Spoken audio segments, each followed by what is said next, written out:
Hello everyone, welcome to my channel. कैसे हैं आप लोग? आई होप कि आप लोग ठीक होंगे, अच्छे होंगे। तो यस, आज के इस वीडियो में हम बात करने वाले हैं एक और एनआईटी की। तो NIT Nagaland, that is national institute of technology, Nagaland की तरफ से भी आ चुके हैं एप्लीकेशन फॉर्म्स या इनवाइट किए गए हैं एप्लीकेशंस फॉर पीएचडी एडमिशन्स। तो यस, इस वीडियो में हम उसी को कवर करने वाले हैं या डिस्कस करेंगे। तो फर्स्ट ऑफ ऑल आपको इनकी इस वेबसाइट पे विज़िट करना होगा और आपको कुछ इमेजेस भी दिख रही हैं, तो आप वेबसाइट पे विज़िट करके इनका कैंपस और ये सारी चीज़ें भी देख सकते हैं। तो वेबसाइट है nitnagaland.ac.in, आप इस पर विज़िट कीजिएगा। एंड ये लिंक, सारी ही रिक्वायर्ड जो भी लिंक्स हैं वो आपको डिस्क्रिप्शन में मिल जाएंगी। प्लीज़ आप उससे भी चेक कर सकते हैं या चेक कर लीजिएगा, राइट। तो देन स्क्रॉल आप करेंगे तो यहाँ पे आपको एडमिशन का ऑप्शन दिखेगा। ये देखिए, यहाँ पे है एडमिशन का ऑप्शन, तो इसी पे क्लिक करिएगा। उसके बाद यहाँ पे पीएचडी का ऑप्शन आपको दिखेगा, सिंपली इस पे क्लिक करना होगा। देन ये पेज ओपन होगा जिसकी लिंक डिस्क्रिप्शन में है, आप देख सकते हैं। तो यहाँ पे है advertisement for PhD programme at NIT Nagaland. And then यहाँ एडवर्टीजमेंट है, कुछ गाइडलाइंस है या ब्रोशर है। And then application form word document version भी है, पीडीएफ वर्जन भी है। तो वन बाय वन हम देखते हैं और उसके बाद जो भी इंस्ट्रक्शंस हैं इनके या जो भी इंफॉर्मेशन मिलती है उसे देखेंगे हम बेसिकली। तो चलिए सबसे पहले ओपन करते हैं एडवर्टीजमेंट को, फिर गाइडलाइंस ओपन करेंगे एंड देन एप्लीकेशन फॉर्म। जी, तो ये है advertisement. So PhD programme advertisement, applications are invited from the qualified candidates for admission to PhD programme. Full time part time दोनों हैं। डिसिप्लिन्स कौन कौन सी हैं? So in the disciplines of CE, electrical, electronics, communication, CSC, EIE, ME, then एस&एच है। उसके बाद इंटरडिसिप्लिनरी एरियाज़ हैं, इंटीग्रेटेड पीएचडी प्रोग्राम भी है। तो अभी आई नो समझ में नहीं आ रहा होगा बहुत ज़्यादा, तो हम डिटेल्ड एडवर्टीजमेंट इसीलिए देखेंगे या डिटेल्ड गाइडलाइंस इसीलिए देखेंगे ताकि सारी चीज़ें क्लियर हो जाएं। तो उसमें सब्जेक्ट्स की बात भी हम देखेंगे, करेंगे। लास्ट डेट क्या है? सो एप्लीकेशन फॉर्म और जो बाकी डिटेल्स हैं they are available in the institute's website बता ही दी मैंने आपको। And the last date for submission of duly filled application is 1 July 2021 4 PM। 1 जुलाई तक आपके जो फॉर्म्स हैं वो सबमिट हो जाने चाहिए और इवनिंग में 4 PM तक। तो अब ओपन करते हैं जो डिटेल्ड गाइडलाइंस हैं उन्हें। यस, तो ये है डिटेल्ड एडवर्टीजमेंट, ब्रोशर, बुलेटिन, जो भी आप कहना चाहें बोल सकते हैं। एंड ऑल्सो आपने अभी तक इस वीडियो को देखा है तो आई एम होपफुल कि हेल्पफुल लगा होगा और आगे और भी हेल्पफुल है। तो प्लीज़ ऑब्वियसली कंटिन्यू कीजिए एंड सब्सक्राइब कर लीजिएगा चैनल को अगर आपको लगता है कि ये वीडियो हेल्पफुल है। एंड ऑल्सो आप शेयर भी ज़रूर कीजिएगा, जिन्हें नहीं पता कि नोटिफिकेशन आया है उन्हें पता चल जाए, सो दैट राइट। तो देखिए, सबसे पहले यहाँ पे सब्जेक्ट्स ही दिए हुए हैं, डिसिप्लिन्स और एरियाज़ बताए गए हैं। सो इससे हमें क्लैरिटी मिल जाएगी। फर्स्ट ऑफ ऑल डिपार्टमेंट है सिविल इंजीनियरिंग और यहाँ पे एरियाज़ दिए हुए हैं, structural, environmental, concrete technology, then steel है और बाकी सारी है। तो आप एरियाज़ को देख लीजिएगा, हम proper one by one obviously नहीं डिस्कस करेंगे, ठीक है। तो एरियाज़ हैं, देन सीएससी है और यहाँ पे जो थर्ड कॉलम है वो भी, उसमें एलिजिबल डिसिप्लिन्स लिखा है। तो जिसमें यहाँ पे लिखा हुआ है उसे हम देख लेंगे, जिसमें नहीं लिखा तो वो जो जनरल क्वालिफिकेशंस हैं अभी हम उसे देखेंगे। तो फॉर सीएससी एरियाज़ ये सारे हैं, आईओटी वगैरह, डेटा एनालिसिस, ये सारे। एंड जो क्राइटेरिया है एलिजिबिलिटी का वो बीटेक आप सीएससी में हो या आईटी में हो, या एमई एमटेक हो आप सीएससी या आईटी में, ठीक है। स्पेसिफिक क्वालिफिकेशन यही है।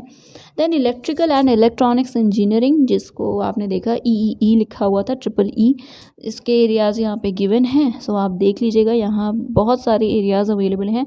Then fourth is electronics and communication engineering, fifth is electronics and instrumentation engineering, then sixth is mechanical engineering, then है साइंस एंड ह्यूमैनिटीज़। तो साइंस में कौन कौन से सब्जेक्ट्स? सो बायोलॉजिकल साइंसेस नहीं है, फिज़िक्स है, केमिस्ट्री है एंड मैथ्स है एंड ह्यूमैनिटीज़ है। तो एरियाज़ हम देख लेते हैं इसके। So nano materials, nano magnetism है, thin film technology, then material science, membrane science and technology, physical environmental chemistry, bio inorganic, biophysical chemistry. तो ये केमिस्ट्री के एरियाज़ हो गए, ठीक है। और ओवरऑल आई थिंक यही एरियाज़ हैं। Then MSc in physics, chemistry, या मैथमेटिक्स से हों आप, या आप मास्टर्स हैं अगर इसमें, तो देखिए इसमें बायोलॉजिकल साइंसेस दिया है। तो जैसे बायोफ्यूल है या और भी कुछ कुछ ऐसे एरियाज़ होते हैं जो इंटरडिसिप्लिनरी होते हैं ना, तो कई बायोलॉजिकल साइंसेस के जो स्टूडेंट्स हैं, ज़रूरी नहीं कि वो बहुत स्पेसिफिक ऐसे एरिया में रिसर्च करना चाहते हैं जो लाइफ साइंसेस से ही रिलेटेड है। सो इन केस आपका ऐसा कुछ है, आपका प्लान रिसर्च करने का इनमें से किसी एरिया में, तो आप अप्लाई कर सकते हैं। सो अगर आप मास्टर्स हैं बायोलॉजिकल साइंस में भी या किसी एलाइड फील्ड में एमएससी हैं, देन आप अप्लाई कर सकते हैं। ठीक है, तो यहाँ पे जो कंडीशंस दी हुई हैं या क्राइटेरिया है, इसे ज़रूर देख लीजिएगा। ठीक है, क्योंकि जब स्पेसिफिक लिखा है तो स्पेसिफिक ही जो एरियाज़ है उन्हीं में आप अप्लाई कर पाएंगे और इन्हीं एलिजिबिलिटी क्राइटेरिया पे बेस्ड होगा।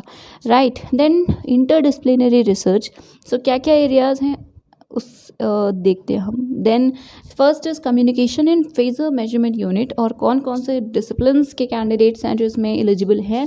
सो electrical, electronics and electrical and instrumentation. ठीक है, तो आप डिसिप्लिन देख लीजिएगा। Then condition monitoring of power operators in graph theory, wireless sensor networks, फिर application of artificial language. Then most of the most ज़्यादातर जो एरियाज़ हैं वो इंजीनियरिंग बेस्ड ही हैं या उन्हीं की तरफ ओरिएंटेड हैं। सो रोबोटिक्स है, नैनो डिवाइसेस है, उसके बाद एआई है, देन नैनो मैग्नेटिज्म है। ठीक है, फिर यहाँ machine learning, IoT based industrial automation etcetera. Then bio sciences and bio electronics है। ठीक है, इसमें एमएससी इन मटेरियल साइंस या बायो इलेक्ट्रॉनिक्स वाली क्वालिफिकेशन जिनके पास है, they can also apply. Then solar photovoltaic cell है, उसके बाद कोडिंग है, गेम थ्योरी है। ठीक है, तो काफ़ी सारे एरियाज़ हैं। Then eligibility criteria for PhD programme in engineering. Engineering के ब्रांचेस के लिए क्या है क्राइटेरिया। सो मास्टर्स डिग्री होनी चाहिए इंजीनियरिंग या टेक्नोलॉजी में with bachelors degree in engineering technology, और मार्क्स कितने हो तो फर्स्ट क्लास हो, दैट इज 60% मार्क्स, या CGPA 6.5 या उससे ज़्यादा, और रिलैक्सेशन 5% का होता है SC ST के लिए, एंड 55% इसी वजह से आपका कट ऑफ है या आपका जो मार्क्स रहा हो वो 50% हो, ये क्राइटेरिया है। 55% क्राइटेरिया है। Then second is MS by research. अगर आप हैं इंजीनियरिंग में, या 5 ईयर का इंटीग्रेटेड मास्टर्स या डुअल डिग्री है आपके पास इंजीनियरिंग में, या BSMS का इंटीग्रेटेड कोर्स किया है आपने CFTI से किसी रिलेवेंट एरिया में, then also you can apply. Marks same ही है, 60%, 6.5 CGPA फॉर अनरिजर्व कैटेगरी। या फिर मास्टर्स डिग्री इंजीनियरिंग टेक्नोलॉजी में है with master degree in computer applications first class के साथ, then also you can apply. ठीक है, या MBBS है, साथ में मास्टर्स डिग्री है फर्स्ट क्लास से, तो you can also apply. Then humanities और साइंसेस के लिए क्या है क्राइटेरिया। तो हाँ देखिए, वही अभी चेक कर रही थी मैं कि ह्यूमैनिटीज़ के लिए बहुत स्पेसिफिक सब्जेक्ट्स नहीं हैं, मतलब दिए नहीं हैं, एरियाज़ है एक साथ। तो आप एक बार इनकी जो डिपार्टमेंट की वेबसाइट है, आई होप कि प्रोवाइड की गई होगी ज़रूर ह्यूमैनिटीज़ की, तो आप उस पर एक बार चेक ज़रूर कर लीजिएगा अप्लाई करने से पहले। और आई एम होपफुल कि क्वेरी के लिए ईमेल भी होगा, तो अभी हम देखते हैं। सो masters degree science humanities masters degree इनमें हो, या ME MTech हो, या MS बाय रिसर्च हो इंजीनियरिंग में, या BSMS हो फ्रॉम CFTI, या कोई इक्वलेंट डिग्री है, तो यू कैन अप्लाई, और मार्क्स 60% या 6.5 CGPA। Then integrated PhD programme भी अवेलेबल है, आप में से जो चाहें अप्लाई कर सकते हैं। तो एरियाज़ कौन से हैं फॉर इंटीग्रेटेड PhD प्रोग्राम, तो CE है, देन E तो इंजीनियरिंग के ही हैं ब्रांचेस। ठीक है, और जो अबव स्पेशलाइजेशंस लिए हुए थे, अबव मेंशन जो एरियाज़ थे, उन्हीं में इसमें भी आप अप्लाई कर सकते हैं।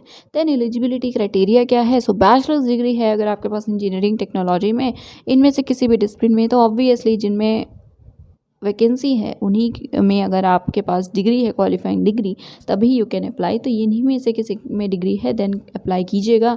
मार्क्स या CGPA 8 हो या उससे ज़्यादा हो, या मार्क्स 75% हो, और साथ में गेट होना ज़रूरी है। तो इसके लिए लिखा हुआ है गेट, और अभी हमने देखा ऊपर वाला जो PhD का क्राइटेरिया था उसमें अभी तक गेट नहीं मेंशन था। ठीक है, गेट स्कोर। और फिर अगर आप IIT NIT से किया है आपने BE BTech डिग्री, या किसी और CFTI से 8.5 CGPA 80% के साथ, तो आप अप्लाई कर सकते हैं और गेट स्कोर से एग्जामिशन आपको मिलेगा। ठीक है, बट ऑब्वियसली जो स्कॉलरशिप है वो सिर्फ उन्हीं कैंडिडेट्स को मिलेगी जिनके पास गेट स्कोर है। अवेटिंग कैंडिडेट जिनका रिजल्ट अवेटेड है या अपीयरिंग है, तो वो भी अप्लाई कर सकते हैं। अदर गाइडलाइंस की बात करते हैं। सो जो भी कैंडिडेट्स अप्लाई कर रहे हैं वो एप्लीकेशन फॉर्म डाउनलोड करेंगे और उसी के थ्रू अप्लाई करेंगे। Integrated PhD programme engineering departments के लिए ही है और सिर्फ फुल टाइम मोड में अवेलेबल है। तो इंटीग्रेटेड पीएचडी आप पार्ट टाइम वे से नहीं कर पाएंगे या मोड से नहीं कर पाएंगे। देन अगर आप अप्लाई करना चाहते हैं एक से ज़्यादा स्पेशलाइजेशन में, तो आपको सेपरेटली सारे ही स्पेशलाइजेशन के लिए अलग अलग फ़ी पे करनी पड़ेगी और अप्लाई करना पड़ेगा। ठीक है, उसके बाद आप फोर्थ वाला देख सकते हैं, candidates can attach their academic profile if required. ठीक है, अगर एकेडमिक प्रोफाइल लाइक अगर आपको लगता है कि आप चाहें तो आप एकेडमिक प्रोफाइल एक तरह से डिटेल सीवी हुआ उसे भी अटैच कर सकते हैं। और एकेडमिक प्रोफाइल में क्या क्या इन्फॉर्मेशन होनी चाहिए, so details of publications, conference papers, awards, patents, prizes, जितनी भी चीज़ें हैं और बाकी जो भी एक्टिविटीज़ हैं वो सब। उसके बाद यहाँ पे है ऑलरेडी जो एम्प्लॉयड हैं उन्हें एनओसी तो मतलब देनी पड़ेगी, प्रोड्यूस करनी पड़ेगी एडमिशन के टाइम। देन नेक्स्ट इज की preference will be given to those candidates who are having valid GATE या नेट स्कोर। तो अगर आपके पास गेट या नेट का स्कोर है तो देखिए जेआरएफ तो मैंडेटरी नहीं लिखा, नेट भी नहीं लिखा, बट स्टिल अगर आपके पास गेट या नेट स्कोर है देन आपको प्रेफरेंस मिलेगी और नहीं है तो नहीं मिलेगी। तो सारी ही चीज़ें शॉर्ट लिस्टिंग क्राइटेरिया पे डिपेंड करती है। इसी वजह से कमेंट्स में आई यूजुअली से या आई यूजुअली रिप्लाई कि it depends on the short listing criteria. कई जगह मैंडेटरी नहीं होता है गेट क्वालिफिकेशन, बट आप देखेंगे कि शॉर्ट लिस्टिंग क्राइटेरिया में एट टाइम्स ऐड होता है, इतने स्कोर वालों को ही सेलेक्ट किया जाता है। तो it depends on the applications या उनका अपना डिस्क्रिप्शन होता है इंस्टीट्यूट का, आईआईटीज़ हो या एनआईटीज़। ठीक है, तो येस इसीलिए it is very subjective. Then next है कि कोई भी एरर होता है प्रोसेस में तो institute will not be responsible for that. Short list होंगे आप तो लिस्ट आएगी एंड देन जो डेट एंड टाइम है, शेड्यूल है बेसिकली टेस्ट या इंटरव्यू का, दोनों का, वो आपको बताया जाएगा। विजिट करते रहिएगा वेबसाइट पे। एंड यस उसके बाद प्रोसेस क्या है, सो आपको फिल करना है application form and duly filled application form को along with enclosures and a non refundable application fee of ₹500 आपको पे करना होगा। ठीक है, और रिजर्व कैटेगरीज के लिए SC ST एंड स्पेशली जो एबल्ड हमारे कैंडिडेट्स हैं उनके लिए एप्लीकेशन फ़ी नहीं है, ज़ीरो है। ठीक है, you are exempted right. And कैसे आपको पे करना है, सो एक DD बनेगी in favour of director NIT Nagaland, payable at Dimapur. ठीक है, तो ये एड्रेस है। देन ये सारी ही चीज़ें मतलब पहले DD बनवाएंगे आप इन फेवर ऑफ डायरेक्टर, और बैंक स्पेसिफिक नहीं लिखा है तो किसी भी बैंक से आई थिंक आप बनवा सकते हैं। उसके बाद फिल्ड इन एप्लीकेशन फॉर्म, सारे एनक्लोजर्स और ये जो DD है ये आपको भेजनी होगी। ठीक है, कहाँ भेजनी है, सो एसोसिएट डीन ऑफिस है NIT नागालैंड, देन दीमापुर, मतलब इनका जो कैंपस है वहाँ तक भेजना है। 1 जुलाई 2021 4 बजे से पहले पहले वहाँ तक पहुँच जाना चाहिए राइट। तो हाँ, लास्ट डेट का ऑब्वियसली आप वेट नहीं कीजिएगा और करना भी नहीं चाहिए, क्योंकि अगर आप 1 को भेजेंगे या 31 को भेजेंगे 30 जून को भेजेंगे तो वो नहीं पहुँचेगा। तो इसलिए ज़्यादा लेट नहीं कीजिएगा। यहाँ पे रूल्स एंड रेगुलेशंस है एंड आई सजेस्ट यू कि प्लीज़ इसे भी एक बार ज़रूर देख लीजिएगा। अब नोट की बात करते हैं। सो फुल टाइम कैंडिडेट जो होंगे विद गेट स्कोर या एटलीस्ट UGC नेट का LSO आपके पास, in order of merit will be considered for institute research fellowship या इंस्टीट्यूट फेलोशिप। अगर आपके पास गेट नेट नहीं है तो आपको फेलोशिप नहीं मिलेगी, सिंपली मतलब ये है। ठीक है, तो ये 8 पेजेस का PDF है, आपको जो भी लिंक्स हैं वो डिस्क्रिप्शन में प्रोवाइड कर दी जाएंगी, आप देख लीजिएगा। एंड एक बार हम एप्लीकेशन फॉर्म ओपन कर लेते हैं बिफोर साइनिंग ऑफ। जी, तो ये है एप्लीकेशन फॉर्म NIT नागालैंड। यहाँ पे आप देख सकते हैं डिपार्टमेंट वगैरह लिखे हुए हैं, आपको टिक करना होगा, फिर मोड क्या है, देन बाकी सारी जो भी डिटेल्स हैं आप इसे फिल कर दीजिएगा। एंड यस, तो ये सारी आपकी डिटेल्स हैं, आप देख सकते हैं इसको। तो ओवरऑल 5 पेजेस हैं। ठीक है, तो यस ये था आज का वीडियो और ये थी इन्फॉर्मेशन। 1 जुलाई तक पहुंच जाना चाहिए, तो प्लीज़ टाइमली ही अप्लाई कीजिएगा। एंड अभी तक वीडियो देखा है, हेल्पफुल भी लग रहा है, तो बिना सब्सक्राइब किए प्लीज़ इस वीडियो को बंद मत कीजिएगा। Please subscribe the channel and share the video as well. That is it. Thank you so much for watching.